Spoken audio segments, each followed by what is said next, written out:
Okay, welcome members to the cryptocurrency update, Sunday 11th of February after market closed on the 9th. So, an eventful week for everything. This was the kind of week where Bitcoin, as I said last time, was really in a corner and had to come out fighting. It was an important inflection point, and particularly because I was looking at the 40-week moving average there. I also had this theory, and it is a theory because it's all still the Wild West, don't forget, that GBTC, which is an ETF for Bitcoin, is going to be a good chart to watch because it's an ETF and they're basically just buying it on a regular basis. What's called cost averaging is what they're doing there, and that really will help smooth out from a chart point of view, smooth out some of the volatility that you see in this whole 24/7 Bitcoin thing. Not, of course, it's directly affected by that, but I think it might be a smoother chart to watch, a bit like the VIXY is to the VIX. And here's what we've seen. I was very pleased to see that it bounced right off of the 40-week here, the red line. And also, this is a very, very strong trend line here with lots of touches in that direction. And I was explaining last week that it was kind of like 12 was that line in the sand a bit. And that was why, because of that trend line. Looked at it intra-week, went below it, but remember, closing price is what matters, and then up it goes. So that's an important bounce. Bitcoin needs to see if it can build on that this week. But this was an important test for the this was the bull trying to throw off the dumb money, the people who've come late to the party and were all bought somewhere up here. And this is a test along the way, probably the first of many tests cryptocurrencies are going to give the bulls. So it's alive and kicking, although most people who aren't watching charts really are none the wiser. And there's the daily chart. In fact, you can see it there, and daily action was absolutely spot on, which is I think confirming my theory a little bit more that this is a good chart to watch for the whole thing. I mean, look at that. It was like a picture perfect bounce. Off she goes, stabilizes, and let's see it's building on that this week. I can see Bitcoin's back above 8,000, so away from that below the 40-week kind of territory. Let's check in on the league table of everything. What's interesting to note is a couple of things. Bitcoin's pushed up ahead. Either end was gaining. Bitcoin's sort of pushed open that lead a bit. But overall, what's interesting is that money has been sucked out of the cryptocurrency. This was like another 100,000. This was like 250, and this was like 130 or something at one point. So the money generally, I think this was just a week lately where the animal spirits, stocks included, money has just been sucked out, which is interesting. Remember, for something to come down in value, you don't have to sell it. People just have to stop buying it.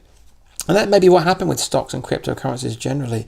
It was just, we've just stopped buying because we're waiting, things have got too high. So let's see if everything gets back on track. Let's look at the my Stockfolio app of all the cryptocurrencies. There's Bitcoin there. So you see the actual coin, the actual chart Bitcoin, went below and then quickly got back up again, and that's on the 200-day. You see, now here's the thing, this is a 24/7 market, so these horizontal pegs are actually just theoretical. So how do we say what the intraday was? I don't know. This is why I like to watch GBTC.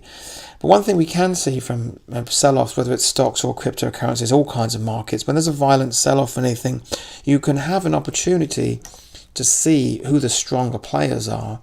When the tide goes out, you see who's been swimming naked. And one thing that's impressed me is about Ethereum is that chart there is, pull it up for me, was much more resilient than Bitcoin. And I think this is going to be the commercial business-to-business application, whereas Bitcoin would be the mainstream. Although I did like to see the news about UPS putting Bitcoin lockers up. This sort of thing is what's going to give Bitcoin traction. And the more traction it gets, the more it becomes ingrained into society and that people are using it. Meanwhile, the number of Bitcoins is limited. So the supply is limited and eventually going to become like none. And then but the demand is going up. That can only do one thing to prices. Ethereum, similar thing, only business to business, only all the technological applications. And really, with Ethereum, it didn't really threaten the 200-day at all. What we see here is just this this line of support there. Looked like it was formed and bounced off of that. So that's Ethereum. Ripple, on the other hand, which is it's a unlimited supply and it's run by the banks. What the edge Ripple has though is because it's run by the banks, so they can make it more attainable for people. And here's your Ripple card, debit, MasterCard, Visa, all these things. That's not to say that they're going to have a stranglehold on things. But it's interesting to note though. I think Lloyd said you're not going to be allowed to use your debit card to buy cryptocurrencies, which I thought was significant of the threat that the banks see with this whole thing. Because remember, the cryptocurrencies are pushing banks out as the middleman. But here we see Ripple here bouncing nicely off of its 200-day. That was really quite a clean, healthy action there. Litecoin, similar thing, didn't get below, bouncing nicely. And Stellar, which is one of the smaller ones I got my eye on, very resilient. Look at that, barely put a dent in it, which is significant. What we remember, when the tide goes out, we see who the weak ones are. Nice, that should be a good omen for Stellar there moving ahead. And Dash, a bit like Bitcoin there. Interesting to see. Dash is one you hear a lot about. It's on a lot of people's tongues. Not as resilient as some of these other ones, like Stellar and Litecoin. And that artificial intelligence had my eye on. Currency had my eye on. Yeah, it sort of broke below that line a bit. It wasn't really a strong line anyway, because this is such a new currency. But see, it's only been around that long, a few months. But it's leveling off. It didn't have a violent sell-off. I think there's real intrinsic value with that one. So sell-offs are very useful to tell us things, but more importantly, this is a brilliant buy point if things hold here. But more importantly, you've got a low risk entry point. If things significantly go below the 40-week, then fine, you can cash out, whatever. But I think this is a long-term. I go back to this and say this is a long-term proposition, and the action is only just getting started. I mean, look how flat it was, and here we go, we're off. Things have started, and you're in now at a time where Bitcoin's like 8,000, and just not long ago it was 19,000. This is a great time, and this is a great time to listen. If you're going to join the Bit Club network, which I suggest you do, right? You are going to need to pay them in Bitcoin Cash, not Bitcoin.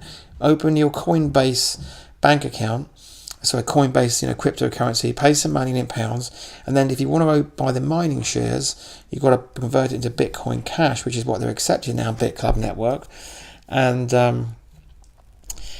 now you think about it, it's like buying a house in a foreign country when their currency is weak, right? You're paying in Bitcoin Cash.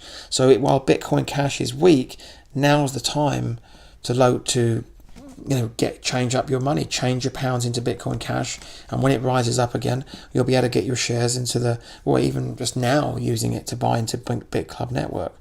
I'm your sponsor. Here's your sponsor's name, Bits and Pieces, right there. That's what you'll need to enter into bitclubnetwork.com. Once you've signed up, choose your mining pool. I'm on the GPU mining pool, and that's because that's going to mine Ethereum and things like that as well.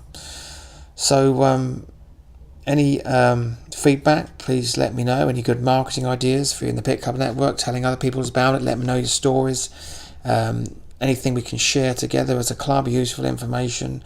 That we can pass it around and help each other. You see, the more we reinforce this whole thing, telling people about cryptocurrencies, telling them about Bit Club network, the better it's going to be for everyone. So that's all for now. Let's see things stabilize and bounce up from here and get back on with the party. I'll speak to you next time.